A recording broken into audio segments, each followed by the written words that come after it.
मैं नहीं हूँ, मैंने भक्ति करी। हाँ, तो मैं लिख के लाई कितने से जन्म का सुख मिलता है ज्ञान में आने से। मुरली में ये बात नहीं है कि ज्ञान में आने से 63 जन्म का सुख मिलता है।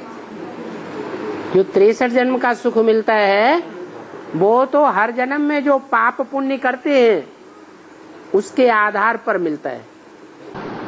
मेरा 84 जन्म बहुत दुखदायक है। आपको कैसे मालूम 84 जन्म दुखदायी? शिव बाबा तो कहते हैं आपके 21 जन्म बहुत सुखदायी थे।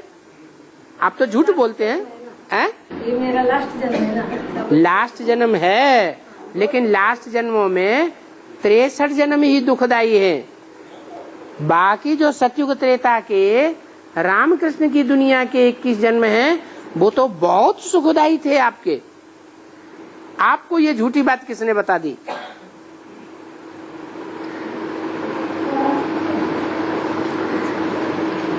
ऐसा नहीं है। ये धारणा को निकाल दीजिए बुद्धि में से। भगवान आते हैं तो सुख की दुनिया बनाते हैं, फिर धर्म पिताएं आते हैं तो दुख की दुनिया बनाते हैं। ये धर्म पिताएं द्वापर से आए हैं 63 जन्मों से। उन मनुष्य गुरु धर्म पिताओं ने आकर के ये दुख की दुनिया बना दी। शिव बाबा दुख की दुनिया नहीं बनाते। तो मेरा ये जन्म बहुत दुखदायक है। सभी का। इसमें कौन है ऐसा जिसका लास्ट जन्म दुखदाई नहीं है? इनमें कोई है तो हाथ उठाओ कि हमारा जन्म तो सुखदाई है।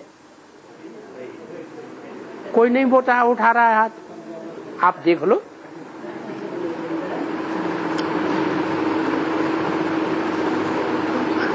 हाँ, अभी नहीं दुखी होना कि हमारा। हाँ, इस जन्म में उनको बहुत दुख मिला है। इस जन्म में वो तो सभी को मिलता है। रिपीट होगा हर 5000 साल बाद वही रिपीट। वो आखिरी जन्म में सबको दुख मिलता है ज्यादा, तो वही रिपीट होगा ना फिर अगले 5000 साल बाद। बाकी जो 83 जन्म हैं वो सुधरे हुए हैं या बिगड़े हुए हैं? सुधरे हुए हैं। तो अच्छे को याद करना चाहिए या जो बीता हुआ बुरा है उसको याद करना चाहिए।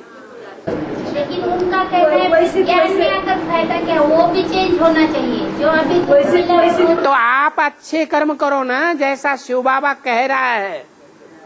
शिव बाबा कह रहा है ध्येयवान को त्याग दो। क्या? जीते जी मर जाओ, मरो अभी मरो, आपका सुधर जाएगा। मर जाओ, अरे जीते जी मर जाओ विकारों से, बस इसी सेकंड से, 5 विकारों से। 5000 साल वैसे रिपीट होगा नहीं। आप अभी से सुधार कर दो। मुट्ठी में है तकदीर तुम्हारी। शिव बाबा ने हमारी तकदीर हमारी मुट्ठी में दी है। अपना ड्रामा बनाने और बिगाड़ने वाले हम हैं। ड्रामा के ऊपर उंगली नहीं उठा सकते, शिव बाबा के ऊपर उंगली नहीं उठा सकते, ज्ञान के ऊपर उंगली नहीं उठा सकते, ब्राह्मणों के ऊपर भी उंगली उठा ही नहीं सकते। गलती किसकी है? किया किसने? हमने किया है, हम ही भुगतते हैं। आगे फिर सुधर नहीं सकते। अभी सुधर लो। बाबा कहते हैं 5 विकारों को दान दे दो मेरे को। मैं एक हाथ में स्वर्ग की दुनिया लेकर के आया हूँ और दूसरे हाथ में हाथ पसार रहा हूँ। बाबा ऐसे कहते हैं, ये हाथ पसार रहा हूँ, 5 विकार दे दो और स्वर्ग में आ जाओ, अभी से ही आ जाओ, तुम्हारी नरक की दुनिया खत्म इसी सेकंड। तो दे दो। डर लग रहा है, नहीं देंगे। पीछे जो बीता है, ओहो, जो बीती सो बीती, जो बीत चुकी है उसको कोई भी नहीं मिटा सकता। इस जन्म में, इस जन्म की जो बीती बात है, जैसी बीती है वैसी ही अगले कर्म में आखिरी जन्म में फिर बीतेगी। उसको याद ही नहीं करना। क्या दुखधाम को याद करना है, सुखधाम को याद करना है या शांति धाम को याद करना है? किसको याद करना अच्छा है?